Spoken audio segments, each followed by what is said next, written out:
Que faire lorsqu'on s'apprête à dépasser le plafond de la micro-entreprise ou qu'on l'a déjà dépassé? Et bien c'est ce qu'on va voir dans ce guide complet à travers les différents statuts juridiques qui sont accessibles après la micro-entreprise avec leurs avantages et leurs inconvénients. Donc ça va être vraiment une vidéo très complète à ce sujet. On se retrouve directement sur mon écran et pour ça on va prendre un exemple assez concret d'une personne qui est actuellement en micro-entreprise, qui a un chiffre d'affaires entre 50 000 par an et 120 000 en faisant de la prestation de service, donc pas du produit physique mais vraiment de la prestation. Donc ça peut être du freelance, là j'ai mis l'exemple d'un consultant, d'un formateur, d'une personne aussi qui est digital nomade et qui voyage et qui souhaite avoir une structure juridique à ce niveau-là. Donc on va voir en premier lieu les 3 plafonds à connaître en micro-entreprise, parce qu'il n'y a pas qu'un seul plafond, il y en a plusieurs qu'il faut prendre en considération. Après, on verra comment définir ses besoins. Ça, c'est hyper important parce qu'en fonction de son projet, est-ce qu'on souhaite investir dans l'immobilier, est-ce qu'on souhaite préparer sa retraite plus rapidement, on va avoir des statuts juridiques qui vont être plus avantageux que d'autres. Et après, on abordera différents statuts. Donc, la micro-entreprise, on va faire juste un petit rappel important dessus. Puis après, SASU, EURL, holding, portage salarial, on va bien voir leurs avantages, leurs inconvénients et je pense que certains vont être étonnés de certains avantages et inconvénients qui vont au niveau de ces statuts juridiques. On finira par un bilan, une conclusion, moi qu'est-ce que je recommande en fonction aussi au niveau de ses revenus et qu'est-ce qui peut être le plus pertinent. Donc c'est parti, au niveau des 3 plafonds à connaître en micro-entreprise, le premier c'est le plafond du régime de la micro-entreprise qui pour le coup est un plafond de chiffre d'affaires. C'est qu'une fois qu'on l'a dépassé, et on verra qu'en réalité il faut le dépasser 2 fois pour changer obligatoirement de statut juridique, mais une fois qu'on l'a dépassé 2 fois, et bien pour le coup on va sortir de ce régime qui est concrètement avantageux lorsqu'on fait de la prestation de service parce qu'on est sur un régime micro-fiscal, régime micro-social, comptabilité allégée, il n'y a même pas besoin de comptable, donc c'est plutôt simple. Après, lorsqu'on commence à faire un gros chiffre d'affaires, au-delà des 50 000, on se rend compte qu'on a un impôt sur le revenu qui commence à être important. Donc là aussi, il faudra y réfléchir, mais on va le voir juste après, ça va être hyper intéressant. Donc au niveau du plafond, le voici en prestation de service. Pour tout ce qui est hors prestation de service, vente de marchandises, c'est un plafond qui est plus élevé, mais là on va vraiment s'attaquer à la partie prestation. Donc on est à 77 700 chiffre d'affaires hors taxe annuel pour les activités de prestation de service. Et juste ici, il y a un élément qui est important, c'est qu'une fois qu'on dépasse 2 fois le plafond de la micro-entreprise, si on décide pas et qu'on change pas en fermant sa micro-entreprise d'aller vers une autre structure, automatiquement, ça va être transformé notre micro-entreprise en entreprise individuelle. Et ça, il faut vraiment le prendre en considération. Et au niveau de l'entreprise individuelle, alors ici, il y a quelques éléments que j'ai mentionnés et qui sont mentionnés. Donc la comptabilité, déclaration de revenus annuels, donc déclaration sociale des indépendants et tenue d'une comptabilité plus dense. Les cotisations sociales, on est à 45%. Donc on est sur un niveau qui est très élevé. Et ce qu'il faut ajouter à ça, c'est l'impôt sur le revenu aussi.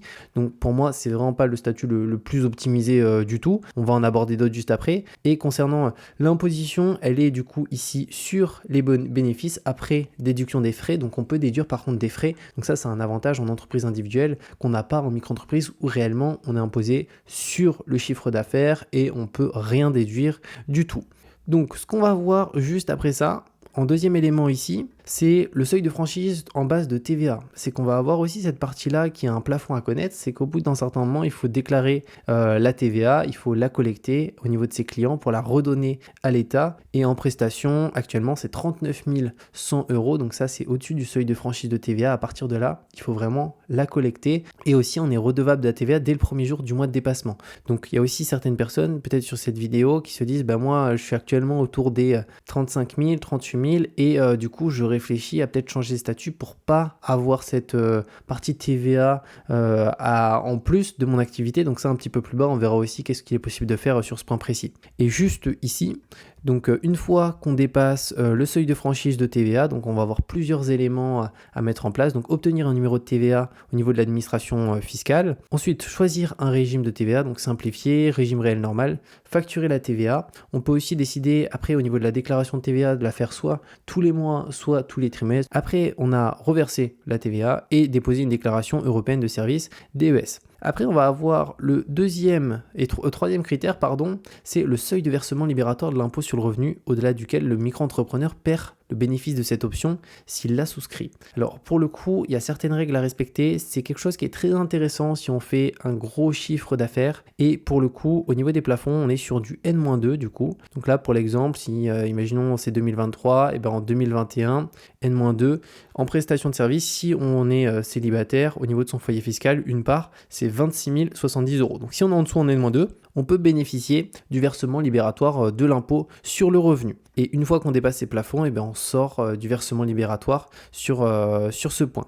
Maintenant, une fois que ça on l'a vu, ce petit rappel sur les 3 plafonds qu'il faut connaître en micro-entreprise, ce qui va être important, c'est définir ses besoins. Parce que là, on est dans un cas où finalement, on fait un certain chiffre d'affaires, donc ça peut être intéressant vraiment de se dire par rapport à ma situation, qu'est-ce qui est le plus important ? On va avoir déduire mes frais, pouvoir emprunter pour investir en immobilier, congé parentalité, préparer ma retraite, recharger mon chômage. Alors ça peut être aussi toutes ces conditions, mais c'est vraiment ici important de se dire, bon, moi dans mon cas, vraiment, le fondamental, ce que je veux vraiment, c'est, imaginons, déduire mes frais et pouvoir préparer ma retraite. Et dans ce cas-là, on va avoir des statuts qui vont être plus ou moins intéressants et qu'on va détailler. Donc juste avant, au niveau de la micro-entreprise, pour petit rappel, si on souhaite faire en sorte de ne pas avoir besoin de changer de statut juridique, il ne faut pas dépasser 2 fois consécutives, donc 2 années consécutives, son chiffre d'affaires, donc le plafond maximal en prestation qui est de 77 700. Sinon, automatiquement, comme on l'a vu un petit peu plus haut, juste ici, on passe en entreprise individuelle et clairement, je trouve que c'est vraiment pas le meilleur statut au niveau des avantages que ça procure. Donc si on se met là, quelqu'un qui fait 100 000 € hors taxe en micro-entreprise, l'URSSAF, on est à 21, 22%, alors là j'ai mis 22 pour l'exemple, plus impôt classique à la fin de l'année. Alors qu'est-ce que ça donne ? Quelqu'un qui fait 100 000 € hors taxe, ça fait 22 000 € d'URSSAF à payer. Après, il y a en BNC un abattement de 34% pour l'impôt sur le revenu, donc il y a 66 000 € imposables et donc 13 721 € d'impôt, ce qui fait 35 721 € finalement de frais entre l'URSSAF et l'impôt. Et à la fin, dans la poche du micro-entrepreneur, il lui reste 64 279 €. Ça peut donner déjà un peu une idée de qu'est-ce qui reste dans la poche concrètement avec 100 000 € hors taxe. Maintenant, on va prendre l'exemple avec la SASU. Donc la SASU, c'est une société où pour le coup, on va le voir, il y a des avantages, il y a des inconvénients, ça va être le cas aussi pour les autres statuts, mais au niveau de celle-ci, pour l'exemple, avec 100 000 € de chiffre hors taxe ici, qu'est-ce qu'on peut voir ? Et bien à la fin, il reste que 46 611 € si on se verse cet argent en salaire. Alors on peut aussi se verser une partie en dividende en fin d'année. Là j'ai pris vraiment l'exemple, quelqu'un qui souhaite se verser un salaire tous les mois, un peu comme en micro-entreprise, il fait du chiffre d'affaires, tous les mois il a son argent qui tombe et il a des frais à payer et en fin d'année il a de l'impôt. Et ici c'est un salaire du coup net d'impôt, donc 46 000 €. On peut voir qu'il y a une grosse différence par rapport à la micro-entreprise. Par contre, il y a des avantages et des inconvénients, donc il ne faut pas regarder exclusivement combien il reste dans sa poche, mais aussi tout le reste. Commençons par les avantages juste ici. Le premier, c'est pouvoir employer des collaborateurs. Lorsqu'on est en micro-entreprise, et ben finalement, ça va être compliqué d'employer de nouvelles personnes parce qu'on ne peut pas déduire ces personnes de nos charges, et donc c'est un inconvénient. Ils ne peuvent pas être réellement salariés de notre société parce qu'on n'a pas de société, on est micro-entrepreneur. Le deuxième avantage, c'est qu'il n'y a pas de plafond. On peut faire 200 000, 300 000 chaque année pendant 10 ans. Il n'y a pas de plafond, il n'y a aucune limite. Donc ça, c'est un avantage. On n'a pas à se prendre la tête par rapport à il ne faut pas que je dépasse ce seuil de franchise, il ne faut pas que je dépasse ce plafond de chiffre d'affaires. Non, aucun plafond. Troisième élément, déduire des frais. Donc ordinateur, forfait de téléphone, coworking. Donc si on a des frais chaque mois, on va pouvoir les déduire avec sa société. Ce qui va nous permettre, pour certains frais, de se dire, bon, au lieu de me verser un gros salaire et que je vais payer, on peut le voir, des cotisations hyper importantes, 43 000 €, donc quasiment 44% ici au niveau de ces cotisations pour l'exemple, et concrètement, je vais pouvoir du coup payer avec ma société certaines choses qui pourraient m'être utiles. Donc imaginons le téléphone de mon entreprise, le forfait du téléphone de mon entreprise, la box internet de l'entreprise, etc. Quatrième élément juste ici, pouvoir choisir sa rémunération. Parce qu'on n'est pas obligé de se verser tout l'argent qui est dans la société. Par contre, il y a aussi de l'impôt sur la société. Là, je ne l'ai pas mis pour l'exemple, mais il y a aussi de l'impôt sur la société. Donc on peut même monter plus haut au final, parce que si on prend l'impôt sur les sociétés, on peut se retrouver à des niveaux très très importants. C'est quelque chose qu'il faut prendre en considération, mais en tout cas, on n'est pas obligé de se verser le maximum d'argent possible. On peut décider de se verser un SMIC, et dans ce cas-là, on va avoir des cotisations qui en soi sont quand même élevées, mais proportionnelles à un SMIC. Donc c'est quelque chose qui peut être possible. Et cinquième élément, c'est la distinction entre personne morale et personne physique, donc pas le cas en micro-entreprise. Et ça, c'est quelque chose auquel il faut penser, c'est aussi se sécuriser, notamment au niveau de son patrimoine personnel. Micro-entreprise, au niveau du patrimoine personnel, à part si on opte pour certaines options, et concrètement, si demain on fait un prêt avec sa micro-entreprise, imaginons pour développer son activité et qu'on n'arrive pas à le rembourser, son patrimoine personnel, si on n'a pas souscrit à certaines options, on peut se faire attaquer cette partie personnelle. Là, lorsqu'on a, pour l'exemple, une SASU, et on va le voir après aussi pour d'autres statuts, on est protégé, étant donné que c'est une personne morale, notre société, et nous, on est une personne physique. Donc il y a une vraie distinction, et ça, c'est quelque chose d'important. Maintenant, les inconvénients. Alors le premier inconvénient, c'est ce qu'on peut voir ici, c'est les charges sociales qui sont très très élevées, donc plus qu'en micro-entreprise, on pourrait même dire quasiment 2 fois plus, même peut-être 2,5 fois plus qu'en micro-entreprise. Donc ça, c'est vraiment un assez gros point noir. On verra qu'après, il y a des solutions vraiment alternatives qui permettent de réduire concrètement. Donc ça va être très cool. Ensuite, deuxième élément, c'est la comptabilité importante. Donc comptable obligatoire en SASU, clairement, parce qu'il y a énormément de choses à savoir, à connaître. Après, si on est bon en comptabilité, on pourrait s'en sortir, mais clairement, il faut un comptable, il y a beaucoup de choses à gérer. Donc, et c'est des frais. En général, ça va dépendre, encore une fois, de son activité, du nombre de factures. Mais un comptable, on va être au minimum à 100 € et on va aller à 150, 200, même 250 en fonction du comptable. Troisième élément, très compliqué d'emprunter. Donc ça, si c'est un point important pour nous d'emprunter, clairement, la SASU, ça va être compliqué parce qu'on va devoir justifier d'au minimum 3 années d'exercice au niveau de sa banque pour pouvoir prouver que voilà, année 1, année 2, année 3, on est bénéficiaire, il y a une évolution du chiffre d'affaires, et pour que le banquier se dise, ok, je peux vous prêter tel montant. Donc si on souhaite emprunter, on va avoir un statut après qui est plus intéressant. Après, quatrième élément, pas de cotisation pour le chômage. Donc en société, avec une SASU, on ne cotise pas pour le chômage. Donc comme en micro-entreprise finalement, c'est-à-dire qu'on peut faire du chiffre d'affaires, si demain on s'arrête, qu'on fasse faillite, imaginons en société on peut faire concrètement faillite, micro-entreprise on ne va pas parler de faillite, on va parler plus d'une fermeture de micro-entreprise, et pour le coup on n'a pas de chômage, on ne cotise pas pour le chômage.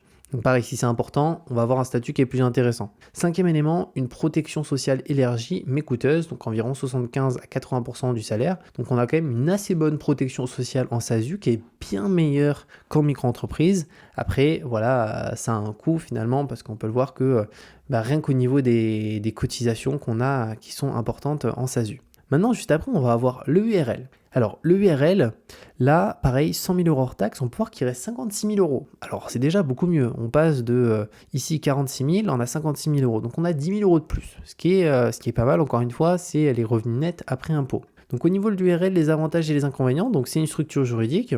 Et le premier avantage, c'est de pouvoir employer des collaborateurs exactement comme pour la SASU. On peut employer des personnes qui vont travailler pour nous. Le deuxième élément, pas de plafond comme la SASU. Troisième élément, déduire des frais comme la SASU, donc ordinateur, les forfaits, etc. Quatrième élément, c'est pouvoir choisir sa rémunération. Pareil, on peut essayer d'optimiser un petit peu sa rémunération. C'est quelque chose qui est intéressant, même si dans tous les cas, s'il reste de l'argent dans la société à la fin de l'année, il y aura de l'impôt sur la société à payer. Ça, malheureusement, on ne peut pas y passer, en tout cas par ici. Le cinquième élément, c'est la distinction personne morale et personne physique, comme pour la SASU, et c'est pas le cas en micro-entreprise une nouvelle fois, donc ça permet de se protéger aussi son patrimoine personnel, c'est quelque chose auquel il faut penser. Plus on vieillit et plus on avance dans le temps, plus on a du patrimoine, plus il faut penser aussi à se sécuriser. Maintenant, les inconvénients. Le premier, le poids des charges sociales liées au régime social du dirigeant. Alors, c'est moins élevé que en SASU, mais on est quand même sur une belle partie de cotisation, donc 30 000 € qui sont partis et qui se sont évaporés. Donc c'est clair, c'est au niveau des cotisations moins élevées, mais ça reste tout de même quelque chose d'important qu'il ne faut pas négliger. Et ça, il faut le voir parce que quand on va augmenter ses revenus, si on souhaite se verser plus d'argent, on va payer plus de cotisations et ça peut être sur des gros salaires annuels, au final 20, 30 000, 50 000 € qu'on lâche, ne serait-ce qu'en cotisation, sans compter l'impôt sur le revenu après. Le deuxième élément, c'est la comptabilité importante. Donc là, pareil, comptable, c'est vraiment quasiment obligatoire. C'est-à-dire que on a des démarches qui sont importantes, donc il faut bien s'entourer pour avoir tout qui est bien fait, ne pas avoir de problème, parce qu'en micro-entreprise, on peut gérer un petit peu seul. Là, en société, c'est vraiment préférable d'avoir une personne qui nous accompagne. Troisième élément, très compliqué d'emprunter aussi, donc justifier d'au minimum 3 années d'exercice, en sachant que ça sera même un petit peu plus compliqué en EURL qu'en SASU, parce qu'en SASU, on est assimilé salarié. Alors, on n'est pas salarié comme un salarié classique, on est assimilé salarié. Mais c'est quand même un petit peu plus simple parce qu'on va avoir des fiches de paye. Là, on est vraiment sur le régime des indépendants en EURL, donc il n'y a même pas de fiche de paye. Donc, ça sera aussi un petit peu plus compliqué d'emprunter qu'avec une SASU, même si les deux, vu qu'on est en société, c'est pas simple. Le quatrième élément juste ici, pas de cotisation pour le chômage, donc on ne cotise pas pour le chômage avec une URL non plus. On verra qu'après il y a des solutions pour cotiser, mais ça ne sera pas du coup avec une URL, ni avec une SASU et ni avec une micro-entreprise. Cinquième élément, il y a des cotisations même si vous n'avez pas de revenus. Donc ça, c'est propre à l'EURL parce qu'en SASU, si on se verse 0, on paye 0 cotisation. En micro-entreprise, si pareil, on a 0 € de chiffre d'affaires, on ne paye pas de cotisation URSSAF. Là, pour le coup, en URL, il y a des cotisations à l'année, c'est un minimum de toute manière. Donc qu'on fasse 0 ou qu'on fasse un certain chiffre, dans tous les cas, il y aura toujours un minimum de cotisations à payer. Donc c'est un inconvénient qu'on peut retrouver au niveau de l'URL. Maintenant, après ça, on va parler de la holding. Alors la holding, on peut en entendre parler de temps en temps, donc c'est beaucoup moins connu que ce qu'on a vu avant avec la SASU et l'URL, mais il y a quelques petits points à dire et aussi des avantages et des inconvénients qu'il ne faut pas oublier. Alors la holding, c'est quoi? En fait, souvent, ça va être une société qui possède plusieurs sociétés. Donc ça peut être une SASU ici et une URL. Donc on pourrait dire pourquoi avoir deux sociétés? On va le voir tout de suite.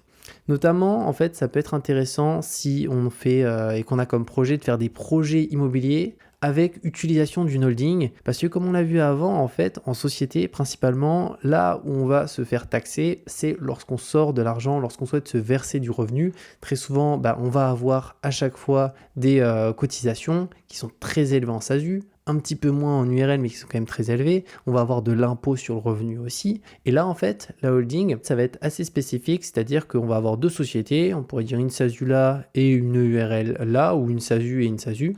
La SASU ici, en fait, va remonter de l'argent dans la holding, donc il y a un petit frais à payer, elle va remonter des dividendes, mais c'est quand même très très faible, en fait c'est avec un montage mère-fille, donc c'est quand même assez complexe, mais c'est quelque chose qui est possible. Par contre là, ça va être pour des personnes qui font vraiment des très gros revenus, c'est-à-dire quelqu'un qui fait même 100 000 € de chiffre d'affaires. Franchement, je pense pas que ce serait vraiment très très intéressant, parce que vu qu'il y a plusieurs sociétés, il y a aussi une gestion comptable beaucoup plus compliquée, et par contre ça permet d'investir dans l'immobilier d'une certaine manière, c'est-à-dire qu'on va pouvoir passer, imaginons, de sa SASU, remonter ici dans sa holding des fonds et ensuite les reverser dans une société civile immobilière, une autre société avec laquelle on va investir dans l'immobilier. Donc comme ça, en réalité, nous, on ne s'est pas versé de salaire, cet argent il est remonté avec un montage assez optimisé mère-fille, et quand on retourne de l'argent dans la SASU, on investit avec. Donc il n'y aura pas eu d'impôt sur le revenu directement, il n'y aura pas eu aussi de cotisation sociale au niveau de ces fonds. Donc c'est quelque chose qui peut paraître intéressant au premier abord et qui est intéressant, mais ça va vraiment beaucoup dépendre de sa situation et de son activité et des chiffres qu'on réalise. Encore une fois, 100 000 € de chiffre d'affaires, pour faire un montage comme celui-ci qui est très coûteux, qui demande une gestion comptable qui n'est pas évidente, pour le coup, ça ne sera peut-être pas le plus pertinent. Donc là, pour l'exemple, j'ai mis ici les fonds de la société fille, exemple SASU pour une activité de freelance, sont remontés en dividende dans la holding, puis redescendus dans la SCI pour investir. Donc la SCI, c'est une société civile immobilière. On va voir les avantages et les inconvénients. Les avantages, il y en a un principalement, c'est que ça permet d'optimiser avant rémunération, donc notamment pour investir en immobilier. La holding, c'est très souvent utilisé pour ça. Après, c'est utilisé aussi par les grands groupes pour finalement gérer leur parc de sociétés. Mais en tout cas, souvent les investisseurs qui ont une entreprise qui tourne très très très très bien, parce qu'on parle de très gros chiffre d'affaires, vont créer une holding avec une SCI, donc avec une holding qui peut être une SASU et une en dessous qui est aussi une SASU, remonter des dividendes, verser dans la SCI et la SCI investir avec dans l'immobilier sans avoir eu le frottement fiscal au niveau des cotisations sociales qu'ils auraient eu s'ils seraient versé ça en revenus pour investir à leur nom directement en nom propre. Maintenant, les inconvénients. Le premier, c'est que plusieurs sociétés, c'est lourd à mettre en place, c'est des frais comptables plus importants. Ça demande une gestion qui est beaucoup plus complexe. Le deuxième élément, c'est que c'est aussi très compliqué d'emprunter parce qu'on reste en société. Donc il faut justifier d'au minimum 3 années d'exercice. Et il y a même certaines banques qui financent très peu les holdings parce que c'est quelque chose qui demande aussi des compétences plus importantes pour mieux comprendre le fonctionnement. Et il y a beaucoup de banquiers, de conseillers bancaires qui ne savent pas du tout ce qu'est une holding. Donc ils vont dire, mais attends, vous avez une société ici, vous avez une SCI, vous avez une autre société, cet argent il remonte là, etc. Donc c'est des systèmes qui sont plus complexes. Donc pareil, certains banquiers préfèrent même pas financer les personnes qui sont avec un système de holding régime Murphy parce que c'est beaucoup de complexité. Et donc ça, il faut prendre en considération, il y aura quand même ce minimum de 3 années. Si on veut pas ce minimum de 3 années, on va voir la dernière solution qu'il est possible d'envisager si on souhaite emprunter dans l'immobilier clairement beaucoup plus facilement. Troisième élément, pas de cotisation pour le chômage, pareil, on reste en société, pas de cotisation pour le chômage pour cette solution. Maintenant, on passe à la dernière, pas l'avant-dernière, c'est le portage salarial.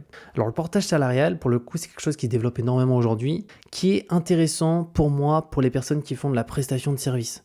Pour les personnes qui font de la vente de marchandises, je ne suis même pas sûr que c'est possible de faire du portage salarial, mais en tout cas, ce ne serait pas du tout optimisé. Mais ici, on va prendre un exemple avec les avantages et les inconvénients, parce qu'il y a aussi des inconvénients au portage salarial. Alors ici, je l'ai pris avec Jump. Jump, pour le coup, c'est une société de portage qui s'est créée il y a quelques années et qui, pour le coup, est une start-up. Et clairement, ils sont arrivés avec très très peu de frais, contrairement à beaucoup de sociétés de portage, et avec un système hyper optimisé et adapté, surtout aux freelances, aux personnes qui font de la prestation de services, et vraiment bien pensé. Donc en auto-entreprise, pour 3 000 € hors taxe qu'on facture, il va nous rester, lorsqu'on enlève les cotisations sociales, donc l'URSSAF, quand on enlève aussi l'impôt sur le revenu, autour des 1 990 €, ce qui est vraiment pas mal. Lorsqu'on est par contre sur de l'EURL, ici ou de l'entreprise individuelle, on est à 1 462. Et lorsqu'on est en SASU, c'est encore moins parce qu'on a vu que la SASU, c'est vraiment là où les cotisations sociales sont les plus élevées. Et ici, on va avoir le portage vraiment optimisé pour la prestation de service où il nous reste 2094. Donc on pourrait dire, bon, c'est cool, il nous reste plus, mais concrètement, c'est quoi aussi les inconvénients et les avantages? Donc c'est ce qu'on va voir et ça va être hyper intéressant. Donc c'est pas adapté à tout le monde le portage, mais pour certaines personnes, notamment ceux qui souhaitent emprunter, qui souhaitent avoir du chômage, tous ces éléments-là, qui souhaitent pas se prendre la tête, et pour le coup, ça devient quelque chose d'hyper pertinent. Donc les avantages et les inconvénients. Commençons par les avantages. Donc le premier, optimisation de sa rémunération. C'est-à-dire que là, on va pouvoir décider en portage directement de décider combien on se rémunère. Et comme on le sait, il y a au niveau des impôts, lorsqu'on commence à faire un certain chiffre, il y a des plafonds. Lorsqu'on les dépasse, on va passer sur une autre tranche d'imposition. Donc là, on peut déjà régler un petit peu au final et sa rémunération, l'optimiser en fonction des tranches d'impôt sur le revenu et garder finalement des fonds directement donc dans la société de partage qui vont être versés en salaire juste un petit peu plus tard, donc qui vont faire plus de mois au final. Donc ça, déjà, c'est top. Deuxième élément, cotisation pour le chômage. Parce qu'en fait, lorsqu'on est dans une société de portage comme avec Jump, pour le coup, en fait, on a nos revenus qui arrivent dans la société de portage Jump et pour le coup, c'est un contrat en CDI. Donc en réalité, on cotise pour le chômage. Alors aujourd'hui, il me semble qu'il faut travailler 6 mois à peu près ou quelque chose comme ça pour avoir droit à 6 mois de chômage. Mais ça veut dire que ici, pour l'exemple, quelqu'un qui a 2094 €, malgré qu'il y ait chiffre d'affaires de 3 000 € hors taxe, donc il y a plus que les auto-entrepreneurs et que les entreprises individuelles ou URL, en plus, ils cotisent pour le chômage. Donc c'est quand même beaucoup plus intéressant. Troisième élément, déduire des frais. Donc pareil, on peut déduire des frais, c'est-à-dire que en fait, c'est vraiment un mixte entre du salariat classique et un salariat entreprise. Et les frais qu'on peut déduire, ça va être ordinateur, forfait téléphone, les coworking, et après, ça peut être vraiment d'autres frais. On verra par contre qu'au niveau des frais, contrairement à une société classique comme une SASU ou une URL où il n'y a pas de plafond, c'est vraiment, on n'a aucun plafond, si on rentre 5 000 €, on peut déduire 5 000 € de frais concrètement. Là, avec le portage, on ne pourra pas déduire, imaginons le montant qu'on génère. Mais pour un exemple, sur 3 000 €, il me semble qu'on peut déduire par mois autour des 600-700 €. Et donc, c'est quand même non négligeable, quoi. Surtout que lorsqu'on fait du service, souvent, on ne déduit pas grand-chose. Donc, ça peut être très cool. Quatrième élément, simplicité administrative. Donc après, en micro-entreprise, franchement, c'est très simple à gérer. Donc si on est en micro-entreprise, de base, c'est compliqué de galérer à gérer cette manière, de gérer la partie gestion facture, devis, etc. Mais là, vu que finalement c'est la société de portage qui se charge de tout, il y a encore moins de choses à faire. Et l'avantage, c'est que du coup, ça évite toute cette complexité qu'on va avoir lorsqu'on est en SASU, en EURL, avec là, une gestion qui est beaucoup plus importante malgré le fait d'avoir un comptable. Cela, on est sur un CDI classique et pareil, on peut rompre ce CDI, hein, il ne nous engage pas indéfiniment, non, on peut le rompre et du coup arrêter de travailler avec une société de portage. Et là où ça peut prendre sens aussi, c'est lorsqu'on est au niveau des seuils de plafond de micro-entreprise. C'est de se dire, tiens, imaginons je suis à 60 000 euros, je me rapproche des plus de 70 000 et donc je vais bientôt dépasser le seuil de franchise, je suis en deuxième année ou je suis même en première année, mais j'ai pas envie de le dépasser. Et pour le coup, on peut faire partir une partie de ses revenus en société de portage, pour l'exemple avec Jump, et comme ça, on se verse un salaire en CDI en complément, et en réalité, on dépasse pas le plafond. Et donc ça aussi, c'est quelque chose qui est possible de faire. Cinquième élément, meilleure protection sociale. Donc on a une protection sociale de salariés en CDI, donc clairement, c'est vraiment bien à ce niveau-là. Après, en sixième élément, c'est pour investir. Et franchement, mais ça, c'est vraiment, je trouve, le gros avantage, c'est pouvoir investir en immobilier facilement et ne pas devoir attendre 2 ans, 3 ans, avoir des bilans incroyables pour pouvoir réussir à convaincre le banquier. Là, on a des fiches de paye, vu qu'on est salarié, concrètement. Et en réalité, c'est les revenus de nos clients qui partent de notre client ou nos clients qui partent à la société de portage. Mais nous, on est salariés de la société de portage, malgré que nos revenus arrivent chez eux. Et donc, c'est une partie de nos revenus qui partent chez eux, mais nous, on a un contrat avec eux qui nous permet d'être salariés et d'avoir un contrat de salarié, donc un CDI, et de cotiser pour le chômage, de pouvoir investir parce qu'on a des fiches de paye, donc c'est beaucoup plus simple en CDI avec cette société de portage. Donc finalement, à ce niveau-là, c'est beaucoup plus simple et très souvent, c'est pour ça qu'en tant que freelance, on peut le voir, hein, tous ceux qui ont du mal à emprunter passent par une société de portage en freelance pendant quelques mois, voire même certains pendant 2-3 ans, hein, parce qu'au final, ils se rendent compte que c'est beaucoup plus simple en termes de paperasse, il n'y a rien à faire, et au moins, ils peuvent emprunter facilement. Maintenant, les inconvénients, parce qu'il y en a, aucun statut n'est parfait. Le premier inconvénient, c'est qu'il n'y a pas de possibilité d'embaucher ou de sous-traiter. Contrairement en société, on va pouvoir se dire, j'ai envie d'embaucher un nouveau salarié, prendre un alternant, je vais pouvoir le faire. Là, on ne peut pas le faire. C'est pour ça que c'est vraiment adapté aux personnes qui font de la prestation de service et qui sont souvent seules. Donc freelance, digital nomade, qui travaillent souvent seuls, des formateurs, formatrices, des designers, toutes les activités où vraiment on est seul, parce que si on souhaite embaucher, là pour le coup il vaudra mieux se tourner vers une SASU, une EURL. Après, encore une fois, hein, rien n'empêche, si imaginons on ne sait pas encore directement choisir entre plusieurs statuts, se dire je peux faire un peu de portage, comme ça me laisse un certain stand-by ou ça me laisse du temps de réflexion, je fais ça pendant 9 mois, comme ça en plus je cotise 9 mois pour le chômage, après ces 9 mois, et là en plus j'ai du chômage donc j'ai le temps de réfléchir, donc ça aussi hein, c'est un truc qu'on peut faire. Et deuxième élément, c'est qu'il n'y a pas la possibilité d'avoir des associés. Donc ça, c'est quelque chose pour certaines activités qu'il est préférable d'avoir des associés. Si imaginons on souhaite monter une entreprise avec un de ses amis, un cousin, peu importe, et qu'on souhaite distribuer des parts de société, dire on crée à deux, donc c'est 50% pour toi, 50% pour moi, donc ça va être le cas pour les revenus, etc. Là, avec une société de portage, on ne peut pas le faire, donc c'est vraiment pour les personnes qui travaillent en solo, qui ont des revenus d'un client ou plusieurs clients, ça peut être des clients français, des clients étrangers, les fonds des clients, finalement c'est juste le RIB, ils vont plus envoyer sur notre fonds directement, notre RIB directement, ils vont envoyer sur la société de portage, et ensuite nous on va pouvoir leur dire versez-nous tant en salaire, et aussi optimiser en fonction de ce qui est le plus intéressant. Et ensuite c'est à peu près tout pour tout ce qui est le portage. Et pour le bilan, en fait on peut voir du coup que il y a plusieurs stratégies, il y a plusieurs statuts juridiques qui est possible. Moi je me dis que la micro-entreprise, c'est intéressant en fait au début parce qu'on a très peu, souvent en tant qu'indépendant, on a très peu de frais, et au-delà de ça, ça reste raisonnable quand on fait des petits chiffres, donc en dessous de 40 000, etc. Pourquoi ? Parce qu'on ne paye pas beaucoup d'impôts sur le revenu. Mais dès qu'on commence à taper du 60 000, du 70 000, du 100 000, là, l'impôt sur le revenu commence à taper fort. Et donc à partir de ce moment-là, ça peut être intéressant de réfléchir à qu'est-ce qu'il est possible de faire. Donc on l'a vu, on va avoir tout en haut, juste ici, alors moi c'est ce que j'aime le moins, c'est l'entreprise individuelle. Je trouve que c'est vraiment pas intéressant. Après, on va avoir juste après la SASU. Donc la SASU, c'est intéressant notamment pour les personnes qui ont un chômage et qui souhaitent conserver leur chômage.